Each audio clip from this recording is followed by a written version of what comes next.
We'd like to hear your thoughts as well on the Building Bridges Initiative report. The preliminarily, what do you think? Is it a good idea? Is it not a good idea? What are the issues you have? What are the concerns you may have? It's being launched officially at the Bomas of Kenya, and Sam Gituku and Francis Gashuri are there. Sam Gituku is now joining us live from that area. Sam, good morning. It's good to see you. We were expecting about 4,700 delegates there. Are they there? And what's the mood like around that place? Well, good morning, Trevor. Yes, we are at the Bomas of Kenya and the delegates have started to stream in. You're talking about 4,700. That should be 100 from every county. What we've seen is that as early as way before 6 a.m., that's about 5:30 and even 5 a.m., we could see several Kenyans coming in, trying to stream in. But unfortunately, they had been blocked at the gate at the entrance of the Bomas of Kenya until about 6:20 a.m. That is the point that they were allowed to get into the Bomas of Kenya. But now what will happen is that as they get near the entrance here, they have to go through screening to confirm that they are safe to be here. Then after that, they will be sitting on the right-hand side where they will be having some tents there where they will be watching the proceedings from. So essentially what this means, Trevor, is that yes, the 4,700 Kenyans will be coming to the Bomas of Kenya, but they will not share a room with the president. Why? Because the president and the delegates and of course the government officials and the senior government officials will be sitting inside the auditorium that is the Bomas of Kenya. Then the rest of the Kenyans can watch from under a tent. There will be screens that will be streaming those proceedings live for them to follow.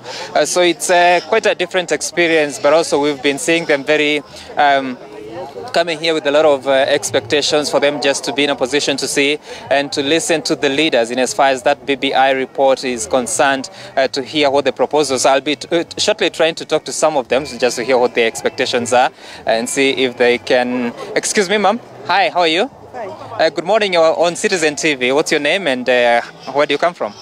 I'm Honorable Margaret Sapina Wanjala from Trans-Nzoia County, Minority Leader. Yes. And when did you come to Nairobi and what are your expectations as you come to the Bomas of Kenya?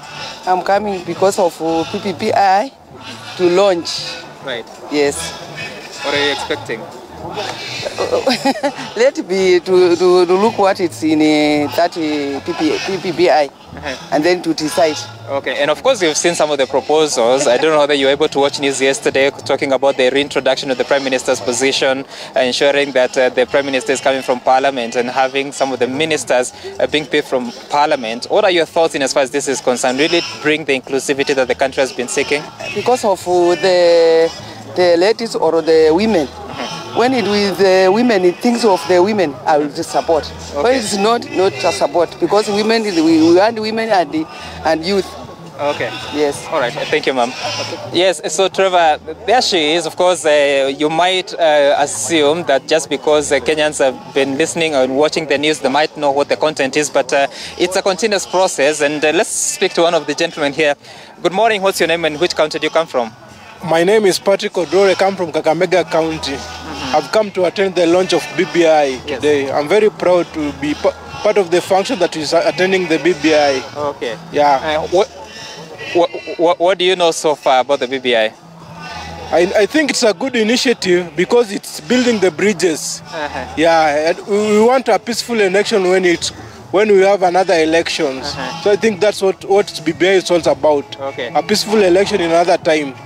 Yeah. Sijui kama umeshasoma hiyo ripoti na umeweza kupata ujumbe ambao unaweza kuangazia? Sijasoma hiyo ripoti, lakini ndio nataka tupate leo copy tuende tusome. Okay. Na kama ni mzuri tuambie watu wetu wapitishe kwa ground.